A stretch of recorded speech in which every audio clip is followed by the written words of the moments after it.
For months, the most important cleric among Bahrain's Shiite majority has stayed home, threatened with deportation by the kingdom's ruling Sunni minority under a 2016 order revoking his citizenship. Simmering political tensions in Bahrain over that order escalated abruptly on Monday with news that the cleric, Ayatollah Sheikh Isa Qasim, is suffering a health crisis. Human rights activists said Ayatollah Qasim, the spiritual voice of Bahrain's Shiites, required urgent hospitalization for an emergency operation to repair a hernia.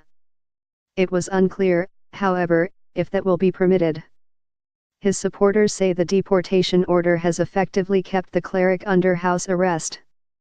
There are fears he will be deported if he leaves his home, said the Bahrain Institute for Rights and Democracy, a British-based organization that has been monitoring the events in Bahrain.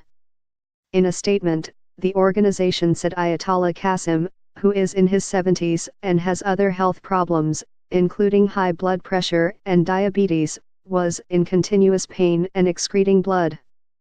The statement said the cleric's family had implored the police surrounding his home to allow a visit on Sunday by doctors, who had recommended an emergency operation. Sheikh Maitham al-Salman, a prominent interfaith cleric in Bahrain, said, "The Bahraini government holds the full responsibility of the Sheikh Isa Qasim's well-being, as they imposed the house arrest and control his access to medical treatment." Bahrain officials did not immediately comment on the cleric's condition or whether he would be allowed to enter a hospital.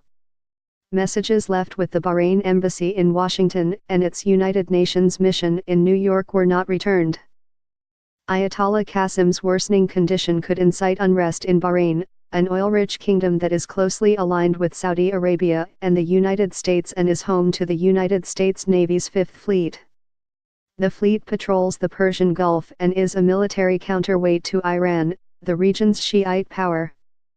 Bahrain has been repeatedly roiled by protests among its Shiite majority since the Arab Spring uprisings of 2011.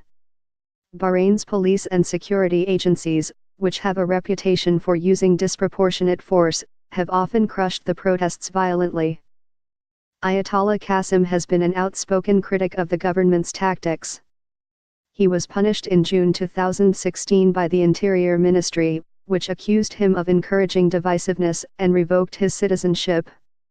He is one of more than 480 people stripped of Bahraini citizenship since 2012, a punishment that Human Rights Watch has described as a tactic of political repression.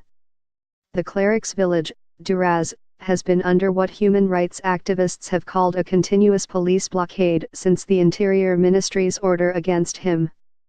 Last May, the cleric was given a 1-year suspended sentence on charges of money laundering, which his supporters called a politically motivated, sham prosecution. Anger over how the cleric had been treated exploded in deadly protests outside his home.